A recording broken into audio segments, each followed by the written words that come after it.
Congress CPM పార్టీల ఐక్యత, Congress CPM పార్టీల ఐక్యత. సభాధ్యక్షులు సిపిఎం మహబూబ్ నగర్ జిల్లా కార్యదర్శి రాములు గారికి, రాష్ట్ర మైనార్టీ ఫైనాన్స్ కార్పొరేషన్ చైర్మన్ మాజీ ఉమ్మడి మహబూబ్ నగర్ జిల్లా పిసిసి అధ్యక్షులు ఉపేంద్రనాథ్ గారికి, సిపిఎం రాష్ట్ర కార్యదర్శి సభ్యులు సాగర్ గారికి, ఆర్ వెంకటరామన్ గారికి, జబ్బార్ గారు వనపర్తి జిల్లా కార్యదర్శి గారికి, గోపాల్ గారికి, వెంకటరామరెడ్డి గారు నారాయణపేట జిల్లా కార్యదర్శి గారికి, తుర్మూర్తి గారికి, గోపి గారికి, అమృత మున్సిపల్ వైస్ చైర్మన్ చంద్రకాంత్ గారికి, పద్మా గారికి, గోపాల్ గారికి, బలరాం గారికి, ఆంజనేయ గారికి, రాఘు గారు, చంద్రి గారికి, రామరెడ్డి గారు, మహేంద్ర గారు, నాయక్ గారు, జగన్ గారు, వేణుగోపాల్ గారు, ఎస్ఎఫ్ఐ నాయకులు ప్రశాంత్ గారికి, ఇక్కడ ఉన్నటువంటి సిపిఎం పార్టీ వివిధ హోదాలలో ఉన్నటువంటి జిల్లా స్థాయి, రాష్ట్ర స్థాయి, మండల స్థాయి, గ్రామ స్థాయి వివిధ బాధ్యతలు నిర్వహిస్తున్నటువంటి నాయకులకు, ఫుల్ టైమర్స్ కి, సిపిఎం కి సంబంధించినటువంటి అనుబంధ విభాగాలకు సంబంధించినటువంటి నాయకులకు, సభ్యులకు, భారతదేశంలో రాజ్యాంగాన్ని పరిరక్షించుకోవడానికి, భారతదేశ ఐక్యత కోసం, భారతదేశంలో ఉన్నటువంటి పేదలకు, కష్టజీవులకు న్యాయం జరగాలని ఆలోచన చేసేటువంటి మీ అందరికీ, భారతీయ వ్యక్తులకి అందరికీ పేరు పేరున నమస్కారాలు తెలియజేస్తున్నాను. సిపిఎం పార్టీకి సంబంధించి మహబూబ్ నగర్ లోక్సభ నియోజకవర్గానికి చెందినటువంటి ముఖ్య నాయకులు, ముఖ్య కార్యకర్తలతో సంబంధించినటువంటి సమావేశం ఏర్పాటు చేసుకోవడం జరిగింది. నన్ను ఆహ్వానించడం జరిగింది. నన్ను ఆహ్వానించినటువంటి నాయకత్వానికి నేను కృతజ్ఞతలు తెలియజేసుకుంటూ, అంతకన్నా ముఖ్యంగా భారతదేశంలో ఇండియా కూటమిలో భాగస్థులైనటువంటి కాంగ్రెస్ పార్టీ, సిపిఐ పార్టీ, ఇతర పార్టీలు అందరూ కలిపి ఇవాళ నన్ను అభ్యర్థిగా ప్రకటించడం, కాంగ్రెస్ పార్టీ తరఫున పోటీ చేస్తున్నటువంటి నాకు ఈ నియోజకవర్గంలో సంపూర్ణ మద్దతు ప్రకటించినటువంటి సిపిఎం పార్టీకి, పార్టీ నాయకత్వానికి నేను నా వ్యక్తిగతంగా నా పార్టీ అయినటువంటి కాంగ్రెస్ పార్టీ తరఫున, మా నాయకులు రాహుల్ గాంధీ గారి తరఫున, మా అఖిల భారత కాంగ్రెస్ పార్టీ అధ్యక్షులు మల్లికార్జున ఖార్గే గారి తరఫున మీకందరికీ హృదయపూర్వకంగా కృతజ్ఞతలు తెలియజేస్తున్నాను. ఈ నేపథ్యంలో ఇక్కడికి నేను సిపిఎం పార్టీకి సంబంధించినటువంటి కార్యక్రమానికి వచ్చినప్పటికీ, నేను ఇక్కడికి వచ్చినాక ఇది మా పార్టీ, మా కాంగ్రెస్ పార్టీకి సంబంధించినటువంటి సమావేశంలో నేను ఎంతైతే ఫ్రీగా ఎంత ఏమంటే ఎక్కువమంటారు ఇంగ్లీష్లో, కాంగ్రెస్ పార్టీ సమావేశంలో ఎంత ఫ్రీగా ఉంటానో అంత ఫ్రీగా నేను సమావేశంలో ఉంటున్నాననే మాట మీకు తెలియజేస్తూ, నేను ఇందాక నాగర్ గారు చెప్పినట్టుగా నా రాజకీయ ప్రస్థానం విద్యార్థి దశ నుండి కొనసాగినటువంటి రాజకీయ ప్రస్థానం. నేను రాజకీయాలలో మొదటి అడుగులు వేసినప్పుడు నాతో పాటు అడుగులు వేసినటువంటి పార్టీలు సిపిఎం, సిపిఐ పార్టీ. ఎందుకంటే ఆనాడు కూడా రాజశేఖర రెడ్డి గారి నాయకత్వంలో, రాజశేఖర రెడ్డి గారు ముఖ్యమంత్రిగా ఉన్నప్పుడు, రాజశేఖర రెడ్డి గారి నేతృత్వంలో ఉభయ కమ్యూనిస్టు పార్టీలకి కలుపుకొని పోయి ఆనాడు రాజకీయాలు చేసినటువంటి యూపీఏ ప్రభుత్వం ఏర్పాటైనప్పుడు కూడా ఆనాడు మీ అందరి మద్దతుతో మీ అందరూ సంపూర్ణంగా మద్దతు ఇచ్చినప్పుడే కేంద్రంలో యూపీఏ ప్రభుత్వం ఏర్పాటైంది. ఏర్పాటైన తర్వాత మీ ఆలోచన విధానానికి తగ్గట్టుగా హక్కులతో కూడినటువంటి చట్టాలని ఆనాడు యూపీఏ ప్రభుత్వంలో మనందరూ తెలుసుకోలేదు. ఇవాళ మన దేశంలో ఉపాధి హామీ చట్టం ఉన్నదన్నా, ఆహార భద్రత చట్టం ఉన్నదన్నా, విద్యా హక్కు చట్టం ఉన్నదన్నా, ఈ రోజు అటవీ హక్కుల చట్టం ఉందన్నా, అది కాంగ్రెస్ పార్టీ, సిపిఎం పార్టీ, ఇతర పార్టీల వల్లనే సాధ్యమైన విషయాన్ని ఈ సందర్భంగా తెలియజేస్తూ, ఈ కలయిక మళ్ళీ భారతదేశం యొక్క అభివృద్ధికి, భారతదేశం యొక్క సంక్షేమానికి ఈ కలయిక దోహదపడుతుందనే మాట ఈ సందర్భంగా తెలియజేస్తూ, ఖచ్చితంగా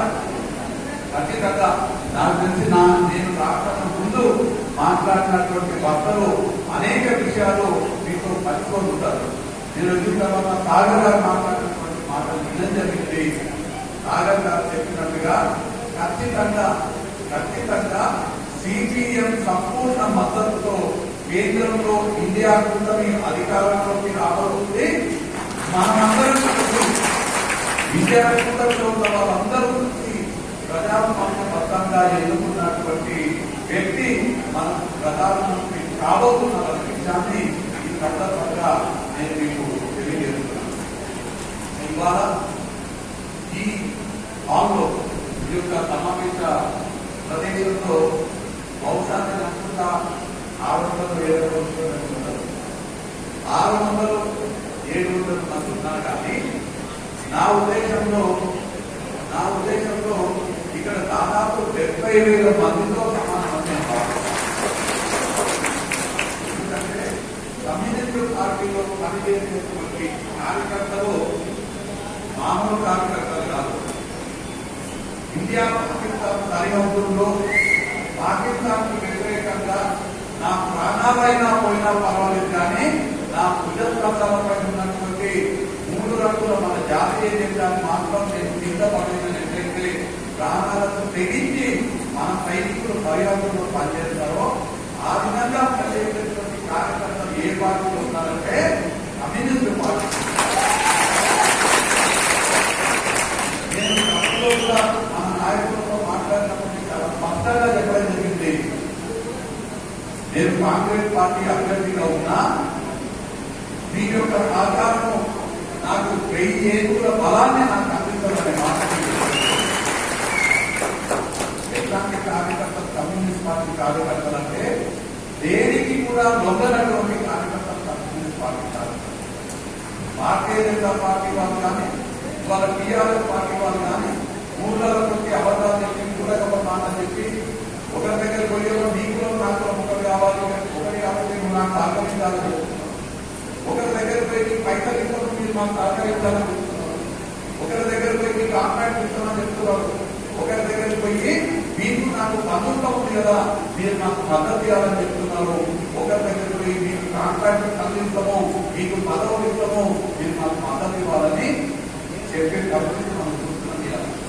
కానీ డబ్బుకి, పదవులకి, కుటుంబ సంబంధాలకి, కాంట్రాక్టులకి దేనికి కూడా లొంగనటువంటి కార్యకర్తలు, నాయకులు ఏ పార్టీలో ఉంటారంటే మన కమ్యూనిస్ట్ పార్టీలో ఉంటారు.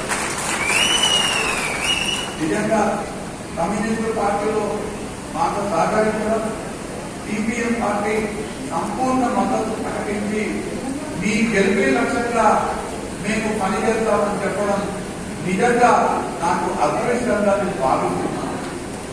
అలానే నాకు పూర్తి విశ్వాసం ఉంది, మీ అందరూ కష్టపడి శ్రమించి నా కోసం కాదు దేశం కోసం, మన రాజ్యాంగాన్ని పరిరక్షించుకోసం, మనందరి లక్ష్యమైనటువంటి మన లక్ష్యాన్ని నెరవేరడం కోసం మీరందరూ కష్టపడి పనిచేస్తే ఖచ్చితంగా నేను మహబూబ్ నగర్ ఎంపీగా గెలుస్తాను. నేను మహబూబ్ నగర్ ఎంపీగా గెలిస్తే నేను కాంగ్రెస్ పార్టీకి ఎంపీగా కాకుండా కాంగ్రెస్ పార్టీ, కమ్యూనిస్ట్ పార్టీ ఎంపీగా నేను భావిస్తున్నాను. ఎంపీగా నాకు వచ్చే ఎంపీ నిధులలో మీ అందరితో చర్చించి ఎక్కడ ఉపయోగం, ఎక్కడ నిధులను కేటాయించాలని మీతో చర్చించి నేను నిర్ణయం తీసుకుంటాను. ఎంపీగా ప్రభుత్వం నుంచి నాకు వచ్చే ప్రతి ఒక్క సదుపాయంలో మీ భాగస్వామ్యం ఉంటుందని మాట తెలియజేస్తున్నా. రేపు మీరు నన్ను ఎంపీగా గెలిపిస్తే మీకు అందరికీ ఢిల్లీలో ఒక ఇల్లు ఉంటుంది. నాకు ప్రభుత్వం కేటాయించే క్వార్టరే మీకు ఢిల్లీలో ఇల్లు కావాల్సిన తెలియజేస్తున్నాను. మీ లక్ష్యము నా లక్ష్యము మనందరి లక్ష్యం ఒకటే.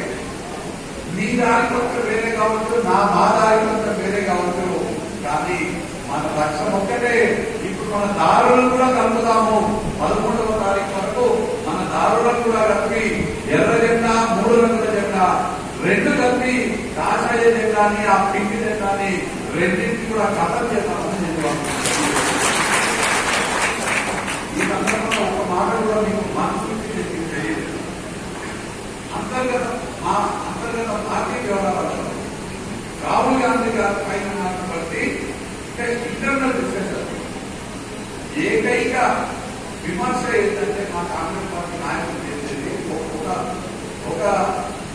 ఒక ఆలోచన విధానం రాహుల్ గాంధీ గారి పైన విమర్శ చేసేది, మీరు కాంగ్రెస్ పార్టీకి తక్కువ, కమ్యూనిస్ట్ పార్టీకి ఎక్కువగా దగ్గరగా ఉంటున్నారు, మీరు వాళ్ళ ఆలోచన విధానానికి దగ్గరగా ఉంటున్నారు. మన పార్టీ లెఫ్ట్ సెంటర్ పార్టీ, కానీ మీరు లెఫ్ట్ సెంటర్ కన్నా ఎక్కువ లెఫ్ట్ పోతున్నారు అనే విమర్శ రాహుల్ గాంధీ గారు మీరందరూ గమనించుతూ ఉంటారు. రాధా గారు చెప్పిందే ఎక్కుతున్నారు, మీరు సీతారాం యేచూరి గారు చెప్పిందే ఎక్కుతున్నారు. వారు ఏది చెప్తే అది మన పార్టీలో కూడా వారి ఆలోచన విధానానికి దగ్గరగా మన నిర్ణయాలు ఉండాలనే ఆలోచన చేసేటట్టుగా మాకు కనిపిస్తుంది అని చాలా సందర్భాలలో మా నాయకుడి పైన అంతర్గతంగా ఆ చర్చ జరుగుతుంది. ఈ విషయం ఎందుకు చెప్తున్నా అంటే మన జెండాలు వేరు, మన రంగులు వేరు, కానీ మన ఉద్దేశాలు ఏ లక్ష్యం కోసం అయితే మన అందరం పనిచేస్తున్నామో అదంతా ఒకటే అనే మాట తెలియజేయడానికి మనందరం కూడా కష్టపడి పనిచేస్తాము. రేపు జరగబోయే ఎన్నికల్లో పోటీ చేస్తున్నటువంటి శ్రీ కల్లా వంశీచంద్ర రెడ్డి కాదు, రేపు జరగబోయే ఎన్నికల్లో 3 రంగుల జెండా, ఎర్ర జెండా రెండు కలిపి పోటీ చేస్తున్నాయి. కాబట్టి మన జెండాలు రెప్పరేపారేట్టుగా మనందరం కూడా కష్టపడి పనిచేస్తామనే మాట తెలియజేస్తూ, నేను కింది స్థాయి నుంచి కాంగ్రెస్ పార్టీలో మీకు అందరూ తెలియనే ఉంది. కాంగ్రెస్ పార్టీ దగ్గర వాళ్ళు చెప్తున్నారు, ఏ ఆర్గనైజేషన్ అన్నా అన్నిటికన్నా చిన్న విభాగం విద్యార్థి విభాగంలో వాళ్ళ అన్నిటికన్నా బేసిక్ యూనిట్ కాలేజ్ యూనిట్. నేను కాలేజ్ యూనిట్ లో సభ్యునిగా రాజకీయాలు ప్రారంభించిన, కాలేజ్ యూనిట్ సభ్యునిగా, కాలేజ్ యూనిట్ అధ్యక్షుడిగా, అంటే అత్యంత అన్నిటికన్నా కింది ఆర్గనైజేషన్ లో అన్నిటికన్నా కింది పదవి చేసి కాంగ్రెస్ పార్టీలో అత్యున్నతమైనటువంటి పదవి బాడీ కాంగ్రెస్ వర్కింగ్ కమిటీ. ఇవాళ 43 సంవత్సరాలకి కాంగ్రెస్ వర్కింగ్ కమిటీలో స్పెషల్ కమిటీగా ఉన్నాను. అంటే 43 ఏళ్లలో అన్నిటికన్నా కింది పదవి మొదలుపెట్టి అన్నిటికన్నా పార్టీలో పెద్ద పదవి వాళ్ళు చేపడుతున్నా నాకు కార్యకర్తలు, నాయకుల కష్టమేదో తెలిసినటువంటి వ్యక్తిని. ఖచ్చితంగా మీ కష్టాన్ని నేను గుర్తుపెట్టుకుంటా, మీ కష్టానికి నేను నా రుణం తీసుకుంటానని నేను వాళ్ళకి ఉన్నటువంటి నాయకుడికి, కార్యకర్తకి మనస్ఫూర్తిగా రాజకీయంగా కాదు నేను చెప్తున్నది, ఇలా రాజకీయ ప్రసంగంగా కాదు, నేను మనస్ఫూర్తిగా మీరు పడేటువంటి కష్టానికి నేను కష్టపడితే నేను ఖచ్చితంగా గెలుస్తా, నన్ను మీరు గెలిపిస్తే మీ రుణం ఖచ్చితంగా తీసుకుంటానని నేను మీకు హామీ ఇస్తూ, మన ఇద్దరం కూడా కేవలం 13వ తారీఖు వరకు కాదు మన కలయిక. 13వ తారీఖు వరకు మనకు ఒక లక్ష్యం ఉంది. కాషాయ జెండా ఓడగొట్టాలి, ఆ లక్ష్యంతో పనిచేద్దాము. 13వ తారీఖు తర్వాత కూడా మనం ఇంకా బలంగా ఇద్దరం కలిసి మనం ఈ ప్రాంత ప్రజలకు సేవ చేసే ప్రయత్నం చేద్దాము, కష్టపడదాము. మన ప్రాంతంలో ఉన్నటువంటి ప్రతి ఒక్క ఎకరాకి సాగునీరు అందించే లక్ష్యంతో మనందరం కలుసుకోవాలి. మన ప్రాంతంలో ఉన్నటువంటి ప్రతి ఒక్క నిరుద్యోగికి ఉద్యోగం రావడానికి మనందరం కలిసి పనిచేద్దాము. మన ప్రాంతంలో ఉన్నటువంటి ప్రతి కార్మికుడికి ప్రతి కర్షకుడికి న్యాయం జరిగే విధంగా మనం ప్రయత్నం చేద్దాము. మన ప్రాంతంలో ఉన్నటువంటి మన సమాజంలో ఉన్నటువంటి ప్రతి వర్గానికి చెందినటువంటి వ్యక్తి కులాలకు అతీతంగా, మతాలకు అతీతంగా, ప్రాంతాలకు అతీతంగా, ఎస్సీ ఎస్టీ ఓబీసీ మైనార్టీ అందరికీ సమన్యాయం జరిగే విధంగా ప్రభుత్వం యొక్క ఫలాలు ప్రతి ఒక్కరికి న్యాయంగా అందే విధంగా మనందరం కలిసికట్టుగా ప్రయత్నం చేద్దామనే మాట మీకు తెలియజేస్తూ ఎక్కువగా మాట్లాడకుండా కమ్యూనిస్ట్ పార్టీ నాయకత్వం పూర్తిగా అంటే నేను ఆశించిన దానికన్నా ఎక్కువగా ఎన్నికలలో కాంగ్రెస్ పార్టీ పోటీ చేస్తుంది, వంశీచంద్ర రెడ్డి పోటీ చేస్తున్నారు. అది ఎక్కడ కూడా మీ నాయకత్వం అనుకోవట్లేదు, మీరు ఎవ్వరు కూడా అనుకోవట్లేదు. మీరందరూ కూడా మేమే పోటీ చేస్తున్నాం ఎన్నికలలో, మా పార్టీయే పోటీ చేస్తుంది, సిపిఎం అభ్యర్థి పోటీ చేస్తున్నాడు, మేమే పోటీ చేస్తున్నాము. మీరందరూ కూడా కష్టపడి పనిచేస్తున్నారు. మీరందరూ చక్కటి కార్యాచరణతో ముందుకెళ్లే ప్రణాళికలు నిర్వహిస్తున్నారు. కాబట్టి మీకందరికీ మళ్ళీ ఒకసారి పేరు పేరున కృతజ్ఞత తెలియజేస్తూ ఇంత పెద్ద ఎత్తున మీరు ఇక్కడికి వచ్చి నన్ను ఆశీర్వదిస్తున్నందుకు దేశం కోసం కష్టపడి పనిచేసి 13వ తారీఖు వరకు మనందరూ కూడా కష్టపడి పనిచేద్దామనే ఆలోచనలో ఉన్నటువంటి మీ అందరికీ పేరు పేరున కృతజ్ఞత తెలియజేసుకుంటూ సెలవు తీసుకుంటాను. ధన్యవాదాలు.